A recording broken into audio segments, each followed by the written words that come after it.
Many people around the capital area celebrated Martin Luther King Jr. Day by giving back to the community. In Donaldsonville, the River Road African American gave people the chance to do hands-on volunteer work during their annual MLK Day of Service. Jordan Ponzio reports. The River Road African American Museum hosted its annual MLK Day of Service, inviting the community to help clean and beautify the museum and surrounding areas. Today was a day of giving back by giving service. Organizers say volunteers tackled a variety of projects, from clearing trash to sprucing up the museum buildings and grounds. They cleaned all the buildings that were connected to this main location, and it was an enjoyable day.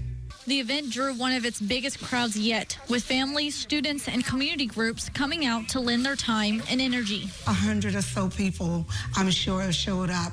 This was the largest event for giving back to Martin Luther King Day. Beyond the service work, the day also included moments of reflection and unity, highlighting the spirit of Dr. King's message, and that was shared among all age groups and generations. Actually, we had a group of kids that led the Pledge of Allegiance.